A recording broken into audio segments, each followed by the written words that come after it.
and so-called wheat has been genetically modified, which has altered its specifications to a great extent. Hi, I'm Gitsmitha, and today I'm going to talk about gluten. So let me ask you, do you have celiac disease? Do I have celiac disease? Well, I don't know, but after learning about the symptoms, I'm guessing I don't have it. So what is celiac disease? Celiac disease is an autoimmune disease where you're allergic to gluten, and gluten damages the lining of the small intestine. So whatever you eat, tiny food particles can come out of your small intestine and enter your bloodstream.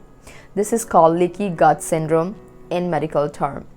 And this is just the beginning of many problems like abdominal pain, bloating, gas, diarrhea, constipation, fatigue, nausea, inflammation, skin rash, iron deficiency, infertility, depression, brain fog, bone problems like osteoporosis. You must be wondering why I'm talking about celiac disease when clearly I should be talking about PCOS.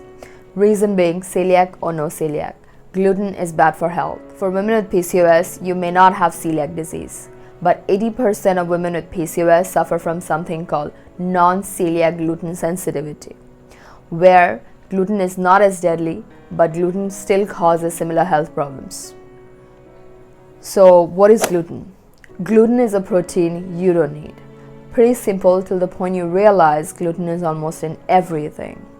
Believe it or not, gluten is found in some medicines, vitamins, probiotics, toothpaste, and even cosmetics as well. Now I'm gonna tell you the names of gluten containing foods, and after hearing this you might feel doomed, but I promise I'm gonna make it right. So here you go. Wheat, refined wheat, which is maida, barley, rye, triticale, a cross between wheat and rye, cereal, oats, cornflakes, bread, pasta, Maggi, pizza, couscous, soy sauce, kamut, spelt, modified food starch, ketchup, salad dressing, sauces and condiments, marinating sauces, processed meat, and sadly even malted barley, which is nothing but beer. Now you might be skeptical because many of these foods are staple in different parts of the world and tons of people are eating it already. Also, didn't our forefathers grow up eating all these things? Absolutely they did. But sadly, along with time, our food quality has changed a lot, and so-called wheat has been genetically modified, which has altered its specifications to a great extent. If you tamper with nature, nature will retaliate, and that's what has happened. Now the question is, if not these, then what can you really eat? Well, you can go for sorghum flour, barnyard millet, finger millet, quinoa, buckwheat, amaranth, tapioca, arrowroot, teff, beans, even rice. Guys, I have spoken about dairy and sugar till now, and from my personal experience, I have recommended you to quit dairy and sugar entirely, irrespective of PCOS. But when it comes to gluten, it entirely depends on your system. But before we get into that, if you haven't watched my videos on dairy and sugar yet, I would recommend you to go ahead and watch those. I'll leave the link in the description box for your convenience.